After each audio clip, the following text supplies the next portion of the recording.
Hi, Miss Bumgardner. I'd like to come down and observe your 6th grade art class tomorrow. It's about 11:50.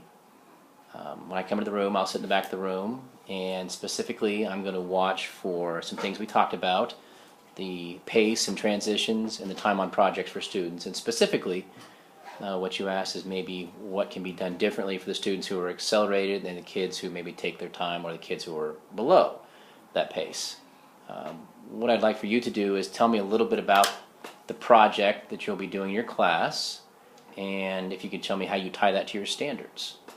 Yeah, well, we just left an urban unit talking about modern art and the effects that modern art has on pop culture today. So then we talked about where that came from, and that's where we are now. We're back, breaking it back down to the 60s and talking about pop art, industrial art, using comic book strips specifically to have like graphic images, because that's really where all of that started, like where art became a big part of everyday life, such as graffiti is for everyday life.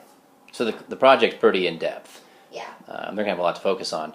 So is all that focused, does that slow some students down? No, because we're taking one aspect of pop culture, specifically with Liechtenstein, is onomatopoeias, which is a word that makes a noise such as swoosh. And we're illustrating that word. Okay. Do you expect some students to struggle with this concept?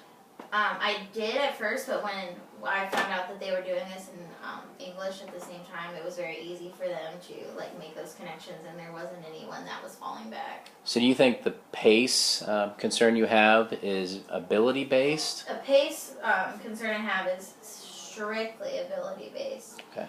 Concept based, no. But as far as art making, like the process of art making, some students are immaculately better than others. Okay. So when we're doing this lesson, as I'm watching it, the students that maybe are accelerated or ahead of the other students, how much time do you anticipate this will take them? 2 days. And what would you like it for them to be? A week. A week. And the other students, will they take a week to do this? They will take a week to do it. Okay. So when they're done, do you have a rubric or anything that you can show them? I haven't really done rubrics with 6th grade. I don't introduce them until 7th and 8th grade.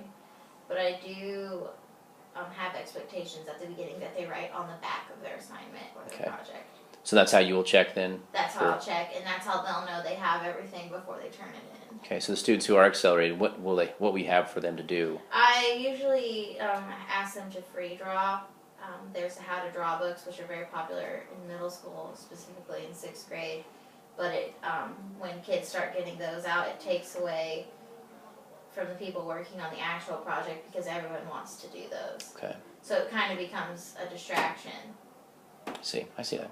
Do you expect any of the students to be to struggle with the project? No, not. You'll see someone at the yellow table who will come up to the desk more often than others.